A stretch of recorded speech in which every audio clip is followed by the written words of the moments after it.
చాలా మందికి మాకు ఒక ఇల్లు కట్టుకోవాలి అని ఒక ఆశ ఉంటుంది.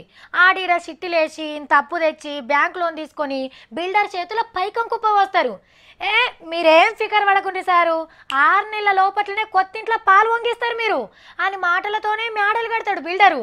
6 నెలలు వాయే, ఏడాది వాయే, 2 ఏళ్ళైనా చేత్తు పడది.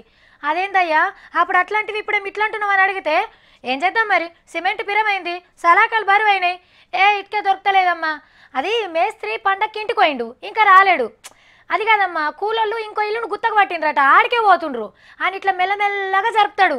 అయ్యో దేవుడా, ఆ ఇల్లేదో మనమే కట్టుకుంటే అయిపోవు కదరా నాయన, ఈయన చేతుల పైకం పోసి తప్పు పని చేసినాం అని అనుకుంటారు. అప్పుడు బిల్డర్ల బిల్డప్లు చెల్లయిగా టైంకు బిల్డింగ్ కట్టియకపోతే తాట తీసే చట్టం వస్తుంది. అసలు మిత్తి కలిపి ముక్కు గుంజి వసూలు చేస్తారు. మిత్తితోని వాపసిస్తందుకు ఎక్కువ టైం కూడా ఇయ్యరు. 45 రోజులల్లా కస్టమర్ గట్టియాలే, లేకుంటే బజార్ల గుంజే గొట్టు రూల్స్ చేస్తుంది సెంటర్ సర్కార్. అట్లనే ఇచ్చిన పైక మొత్తం జేబులేసుకొని తిరగకుండా సపరేట్ బ్యాంక్ అకౌంట్ తెరిచి 175 రూపాయలు అందులో దాయాలి. కానీ మంచి ఉపాయమేనుల్లా, మొదలు తీయగా మాట్లాడి పైకం తీసుకొని దార్కాలు శాతాలు చేస్తారు. చాలా మంది పైకం కట్టిన వాళ్ళ గోస ఉచ్చుకుంటారు. సొంతింటి కల కోసం బిల్డర్ల చేతిలో మోసపోయిన వాళ్ళు మస్తుగుంటారు. ఆ చట్టమే కనుక వస్తే ఇక వాళ్ళ బిల్డప్లు నడవాయి.